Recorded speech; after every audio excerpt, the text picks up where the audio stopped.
अस्सलाम वालेकुम, आप देख रहे हैं समा। मैं हूं फराज अहमद और मैं हूं सबा शेख और रुख करेंगे चार सद्दा का, जहां पर तहरीक इंसाफ के chairman Imran Khan workers convention से खिताब कर रहे हैं।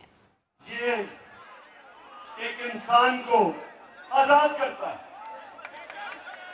आजाद करता है। जब एक मुसलमान अल्लाह से दावा करता है कि कोई नहीं है खुदा अल्लाह के सिवा, तो वो आजाद हो जाता है। हमारी कौम पाकिस्तान, जब पाकिस्तान बना था तो पाकिस्तान का एक नारा था कि पाकिस्तान का मतलब क्या, मेरा तेरा रिश्ता क्या, और ला इलाहा इल्लल्लाह का मतलब किसी के सामने मैं नहीं झुकूंगा।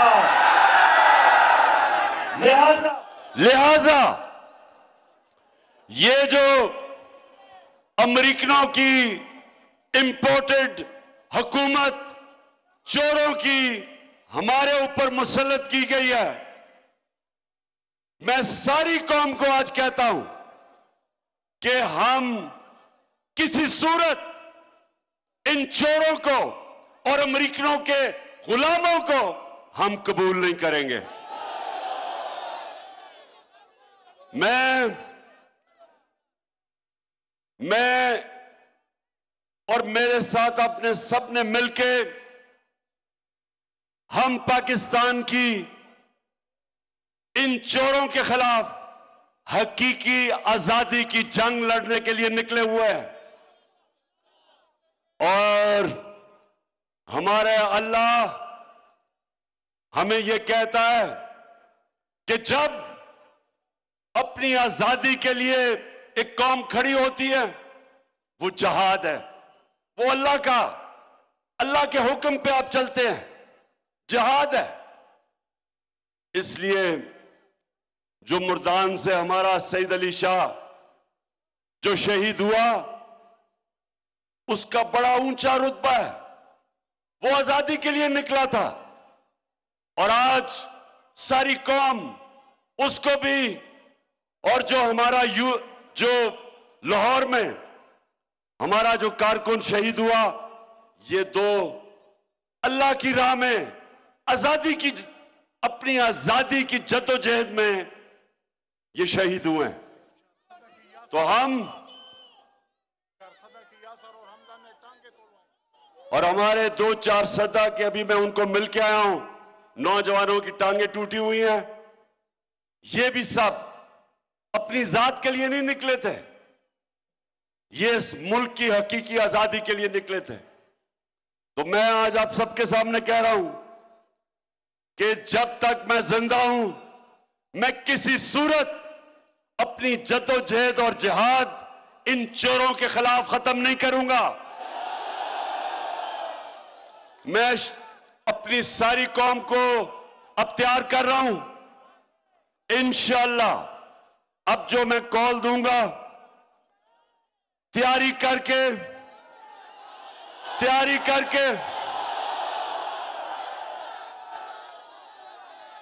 एक एक चीज की अब हम तैयारी करेंगे,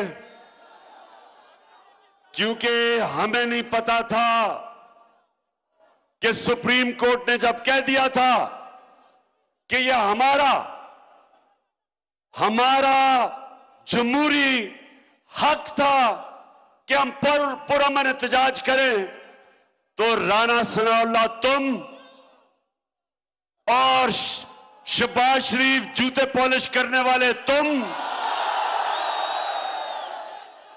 और वो जो तुम्हारा करप्ट बेटा हमजा शरीफ है, तुम तीनों कान खोल के सुन लो कि जो तुमने जुल्म किया है, कान खोल के सुन लो कि ये कौम तुम्हें माफ नहीं करेगी। हम तुम्हारे अदालतों में भी जाएंगे। कल मैं पख्तूनख्वा के वकीलों से मिल रहा हूं, हम इनके ऊपर केस करेंगे। जिस तरह इन्होंने घरों में रात को पुलिस ने घरों के अंदर जाके औरतों को पकड़ा। पुलिस की जो औरत पुलिस वाली है उन्होंने नहीं, आदमी पुलिस वालों ने जाके घरों के अंदर औरतों को पकड़ा। डॉक्टर यास्मीन राशिद 72 साल की थी, उसको गाड़ी से निकाला और औरतें और बच्चों के ऊपर जिस तरह इन्होंने शेलिंग की और वो शेल इस्तेमाल किए जो कि किसी भी मुल्क में अपने शहरियों के ऊपर कभी कोई नहीं इस्तेमाल करता। हम इंशाअल्लाह तुम तीन बुज़दिल करप्ट जालिम सनाउल्लाह शहबाज शरीफ और तुम्हारा करप्ट बेटा हमजा शरीफ, हम इंशाअल्लाह आपको इंसाफ के कटहरे पे खड़ा करके जेलों में डलवाएंगे आपको और तैयारी करेंगे। मैं सारे अब अपने लोगों को तैयार कर रहा हूं कि इंशाअल्लाह जो अब हम निकलेंगे कोई इसके सामने खड़ा नहीं होगा, कोई रुकावट इसके सामने नहीं आएगी, क्योंकि पहले तो हम सुप्रीम कोर्ट में जा रहे हैं, अदालतों से हम कह रहे हैं सुप्रीम कोर्ट से कि हमारा हक दिया जाए, पुरअमन एहतजाज करने का हमारा जमहूरी हक है और उसके मुताबिक प्लान करेंगे। लेकिन ये तैयार हो जाओ, ये इंपोर्टेड हुकूमत हम कभी तुम्हें तस्लीम नहीं करेंगे। और दूसरी चीज, ये इंपोर्टेड हुकूमत, सुने जरा, सुने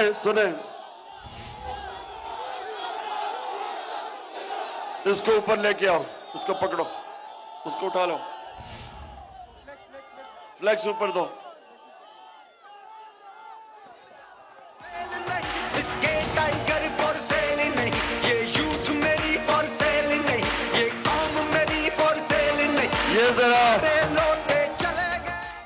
ये जरा देखें कि पुरअमन एहतजाज से ये सनाउल्लाह और ये बुज़दिल जालिम लोगों ने क्या किया। और इस बारी फिर से मैं कह रहा हूं, हम तैयारी करके निकलेंगे।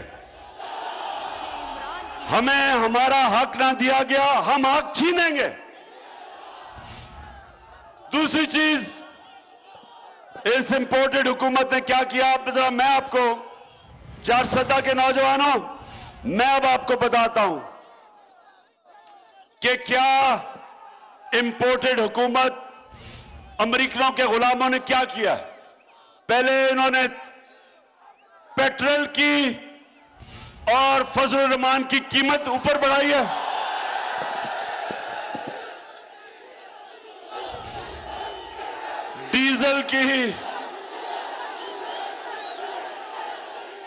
डीजल और पेट्रोल की कीमत बढ़ाई है, क्योंकि इनको हुक्म मिला आईएमएफ से। आईएमएफ के ऊपर अमेरिका का कंट्रोल है, उन्होंने कह के कीमत बढ़ाई। और इस इंपोर्टेड हुकूमत ने, जो हमने रूस के साथ 30% कम तेल लेने का मुआहदा किया था, वो इन्होंने खत्म किया। हिंदुस्तान रूस से सस्ता तेल मंगवा के उन्होंने 25 रुपए पाकिस्तानी पेट्रोल और डीजल की कीमत कम की और इन्होंने 30 रुपए बढ़ा दी। ये है हिंदुस्तान आजाद है, ये गुलाम है और हम इन गुलामों को कभी कबूल नहीं करेंगे। और फिर आज एक तस्वीर आई है कि पाकिस्तानी एक डेलीगेशन इस्राइल गया है, पहली दफा इस्राइल गया है। उसमें एक पाकिस्तान टेलीविजन में काम करने वाला डेलीगेशन में तनख्वाहदार वो भी शामिल है। तो अब क्या होगा जब अमेरिकनों के गुलाम ऊपर बैठ जाएंगे? ये हर वो काम करेंगे जो अमेरिका से हुक्म आएगा। रूस से सस्ता तेल भी नहीं लेने देंगे। आईएमएफ के कहने पे कीमतें भी बढ़ाएंगे। हिंदुस्तान से समझौता करके कश्मीरियों को बेचेंगे। कश्मीरियों ने जो कुर्बानी दी उसको बेचेंगे। हिंदुस्तान से ये समझौता करेंगे कश्मीरियों के खून के ऊपर। इस्राइल को भी ये तस्लीम करने जा रहे हैं। ये वो लोग हैं, ये वो लोग हैं, मेरे पाकिस्तानियों ज़हन में डाल लो, जो इस 22 करोड़ गैरतमंद बाशऊर कौम को एक गुलाम बनाने जा रही है। इसलिए आप सब तैयारी करें, मैं तैयारी कर रहा हूं। हम इसको जिहाद समझते हैं। हकीकी आजादी की जदोजहद को जिहाद समझते हैं। और इंशाअल्लाह सब तैयार हो, मैं अपने मुल्क को तैयार कर रहा हूं। कौम इंशाअल्लाह ये करप्ट जो चोर हमारे ऊपर मुसल्लत किए गए हैं, कौम सारी निकलेगी इनके खिलाफ। और मैं आज दाद देना चाहता हूं कि जिस तरह बावजूद कि इन्होंने 35,000 टीयर गैस के शेल चलाए, उसके बावजूद औरतें, फैमिली, बच्चे, नौजवान उसके बावजूद निकले। टी चौक में निकले, पिंडी में निकले, लाहौर में निकले, छोटे शहरों में निकले, कराची में निकले। इससे इनको पता चल जाना चाहिए कि ये वो कौम नहीं जो टीयर गैस से डर जाएगी। ये वो कौम है,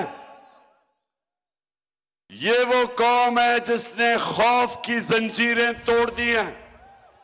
ये वो कौम है जो हकीकत में ला इलाहा इल्लल्लाह का मतलब समझ बैठी है, दिलों में चला गया है, आजाद लोग हैं। और इंशाअल्लाह 4 नौजवानों और मेरे कारकुनों, अभी से तैयारी करो। शाबाश। और इस बारी मुझे पता है, तैयारी करें आप। और जो पाकिस्तान का नौजवान निकलेगा इस बारी, हमने अब सब देख लिया किधर क्या रुकावट है, किसने टीयर गैस शेल, कौन जालिम थे, वो कौन से पुलिस ऑफिसर, वो जो सीसीपीओ और डीजी ऑपरेशंस लाहौर, पिंडी, आईजी पंजाब, आईजी इस्लामाबाद, जिसने, जो मुजरिम है, जिसने हमारे ऊपर तशद्दुद किया, एक एक की तस्वीर मेरी आंखों के सामने है। तुम्हें नहीं छोड़ेंगे, तुम्हारा वक्त आएगा। और इंशाअल्लाह इस बारी मॉडल टाउन के अंदर राना सनाउल्लाह 14 लोगों के कत्ल किया आपने, 70 लोगों को गोलियां मारी। आप बच गए, आप बच गए इसलिए कि एक माफिया बैठा हुआ है जो आपको बचाता है। इस बारी आप नहीं बचेंगे, ना आप बचेंगे, ना ये शरीफ माफिया बचेगा, और ना ये वो पुलिस वाले बचेंगे जिन्होंने तशद्दुद किया था। अब 4 सदा हाथ खड़ा करके बताओ कि तैयार हो। माशाअल्लाह, माशाअल्लाह, माशाअल्लाह। पाकिस्तान जिंदाबाद, पाकिस्तान जिंदाबाद। आपको बताएं कि तहरीक इंसाफ के chairman Imran Khan workers convention से खिताब कर रहे थे, जिसमें उनका कहना था कि शहबाज शरीफ, हमजा शहबाज और राना सना को जेल में डलवाएंगे। अब जब निकलेंगे तो कोई हमारे सामने खड़ा नहीं होगा। इम्पोर्टेड हुकूमत को कभी तस्लीम नहीं करेंगे। औरतों और बच्चों पर शेलिंग की गई, इस बारी पूरी तैयारी करके निकलेंगे। हमें हक ना मिला तो हम हक छीनेंगे। उन्होंने IMF के हुक्म पर पेट्रोल और डीजल की कीमत बढ़ा दी। उन्होंने रूस से सस्ता पेट्रोल लेने का हमारा मुआहदा खत्म कर दिया।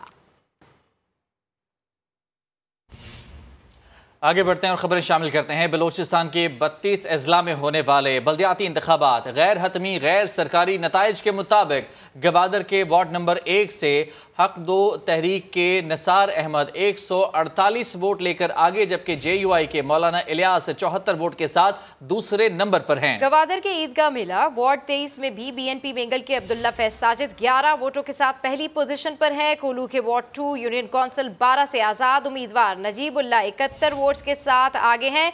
बलूचिस्तान के 32 अजला में होने वाले बल्दियाती इंतखाबात के हवाले से हम आपको अपडेट कर रहे हैं। गैर हतमी गैर सरकारी नताइज के मुताबिक गवादर के वार्ड नंबर 1 से हक दो तहरीक के निसार अहमद 148 वोट लेकर आगे, जबकि JUI के मौलाना इलियास 74 वोट के साथ दूसरे नंबर पर हैं। जबकि ईदगाह मेला वार्ड 23 BNP बेंगल के अब्दुल्ला फैज साजिद 11 वोट लेकर आगे दिखाई दे रहे हैं। गैर हतमी गैर सरकारी नताइज के मुताबिक वार्ड नंबर 2 यूनियन कौंसिल 12 से आजाद उम्मीदवार नजीबुल्ला 71 वोट लेकर आगे दिखाई दे रहे हैं। इस वक्त Pishin Karbala ward number 4 union council 48 का गैर सरकारी गैर हतमी नतीजा भी सामने आया है, जिसके मुताबिक हबीबुल्ला 134 वोट के साथ पहले नंबर पर हैं। इमरान खान अपने लोगों को धरने का झांसा देकर वापस चले गए। लोगों के आंसू गैस से इतने आंसू नहीं निकले जितने इमरान खान के धोखे से निकले। मरियम नवाज ने मानसेरा जलसे से खिताब में कहा, सुपर पावर को धमकियां देने वाला गिरफ्तारी के डर से पेशावर में छुपकर बैठा है। जब अदम एतमाद कामयाब हो रहा था तो लोगों को बताया गया कि डट के खड़ा है कप्तान। हकीकत में कप्तान पांव पड़ रहा था। अपने लोगों को धरने का झांसा देकर 2 नंबरी करके बनीगाला वापस चला गया। तो सुन लो, इतने आंसू लोगों की आंखों में आंसू गैस से नहीं आए जितने इमरान खान के धोखे की वजह से आए हैं। एक ऑडियो टीवी पर लीक हुई जिसमें भी ये 2 नंबरी कर रहा था। जरदारी साहब के पांव पड़ रहा था। जब इसने देखा कि वोट ऑफ नो कॉन्फिडेंस कामयाब होने जा रहा है तो लोगों को कहता रहा डट के खड़ा है कप्तान, लेकिन उस वक्त असल में पांव पड़ा था कप्तान। पेशावर में गिरफ्तारी के डर से क्यों बैठे हो? इसका बयानिया भी 2 नंबर, इसका जाली खत भी 2 नंबर, इसका आलमी साजिश का ड्रामा भी 2 नंबर, इसका इनकलाब भी 2 नंबर और इनकलाबियों का लीडर इमरान खान भी 2 नंबर। अमीर जमात इस्लामी कराची हाफिज नईमुर रहमान कहते हैं, शहर कायद मुल्क की मईशत चला रहा है लेकिन कराची को चलाने के लिए कोई तैयार नहीं है। हुकूक कराची कारवां के आगाज पर खिताब करते हुए बोले, अवामी जिद्दोजहद के जरिए कराची के हुकूक लेने का वक्त आ गया है। कराची जो पाकिस्तान की मईशत चला रहा है, कराची को चलाने के लिए कोई तैयार नहीं है। लिहाजा अब वो मरहला है कि जिसमें गुफ्तगू, बातचीत, तबादला ख्याल वो अपनी जगह यकीनन अहम होगा, लेकिन अपने हक को अब एक बड़ी अवामी जिद्दोजहद के जरिए से छीनना होगा, हासिल करना होगा। हम कराची के अवाम के साथ मिलकर इंशाअल्लाह इस तहरीक के हतमी मरहले तक जाएंगे, आखिरी मरहले पर पहुंचेंगे और इंशाअल्लाह हुक्मरानों को कराची का हक देना पड़ेगा। वाली मुलाकात की तस्दीक कर दी। आलमी इक़्तिसादी फोरम में गुफ्तगू करते हुए कहा कि गुज़श्ता हफ्ते उनसे अमरीका में रहने वाले पाकिस्तानियों के एक वक्त ने मुलाकात की है जो खुशाइंद है। एक बड़ी तब्दीली है। इससे पहले इतने बड़े पैमाने पर कोई पाकिस्तानी ग्रुप इसराइल नहीं आया। इमरान खान ने 4 सदा में खिताब करते हुए कहा, यह हुकूमत इसराइल को तस्लीम करने जा रही है। ये कश्मीरियों की कुर्बानी को बेचेंगे, भारत से समझौता करेंगे। आज एक तस्वीर आई है कि पाकिस्तानी एक डेलीगेशन इसराइल गया, पहली दफा इसराइल गया। उसमें एक पाकिस्तान टेलीविजन में काम करने वाला डेलीगेशन में तनख्वाहदार वो भी शामिल है। तो अब क्या होगा जब अमेरिकनों के गुलाम ऊपर बैठ जाएंगे? ये हर वो काम करेंगे जो अमेरिका से हुक्म आएगा। रूस से सस्ता तेल भी नहीं लेने देंगे। IMF के कहने पे कीमतें भी बढ़ाएंगे। हिंदुस्तान से समझौता करके कश्मीरियों को बेचेंगे। कश्मीरियों ने जो कुर्बानी दी उसको बेचेंगे। हिंदुस्तान से ये समझौता करेंगे कश्मीरियों के खून के ऊपर। इसराइल को भी ये तस्लीम करने जा रहे हैं। आसिफ जरदारी और बिजनेस टाइकून मलिक रियाज के दरमियान गुफ्तगू की मुबैना ऑडियो टेप पर वजीर आजम का रद्द-ए-अमल सामने आ गया। शहबाज शरीफ ने कहा कि ऑडियो टेप से इमरान खान की मुनाफिकत और दोहरा मयार बेनकाब हो गया। दावों के बरक्स इमरान खान ने हुकूमत और खुद को बचाने के लिए NRO मांगा। कोशिशें नाकाम होने पर बैरूनी साजिश की कहानी घड़ी गई। ट्विटर पैगाम में वजीर आजम ने कहा कि इमरान खान का तमाम झूठ बेनकाब हो गया।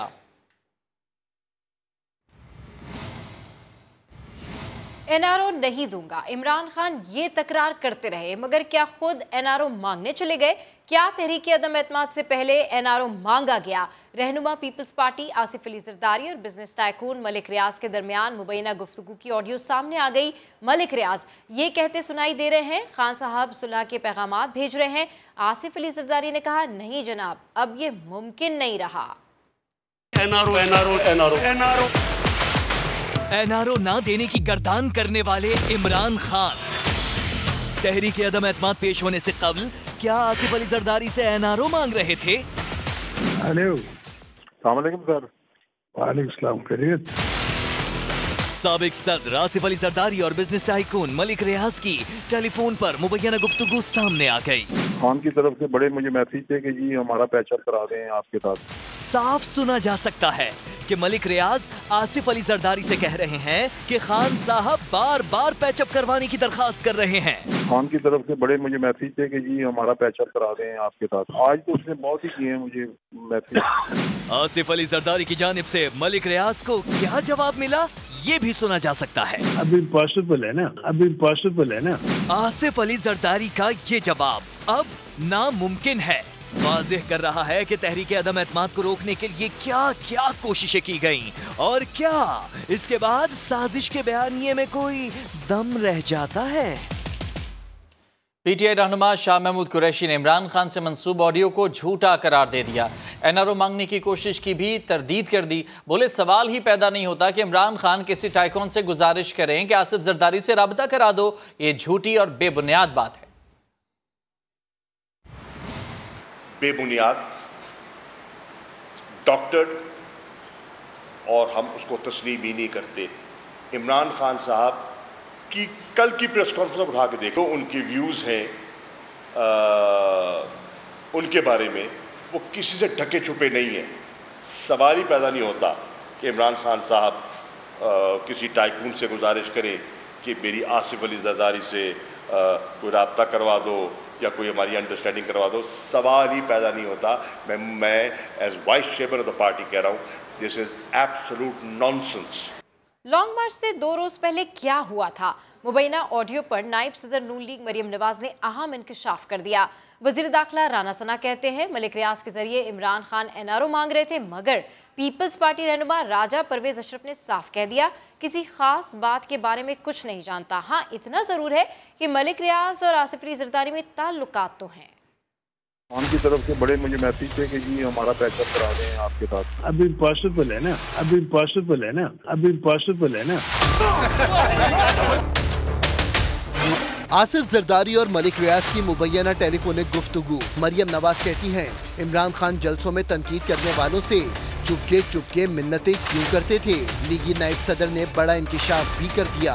2 दिन पहले नवाज शरीफ साहब की मिन्नतें करनी शुरू कर दी कि इलेक्शन की डेट अनाउंस कर दो, मैं लॉन्ग मार्च कॉल ऑफ कर देता हूँ कि नवाज शरीफ ना किसी धौंस में आएगा, ना किसी जत्थे के हाथों ब्लैकमेल होगा।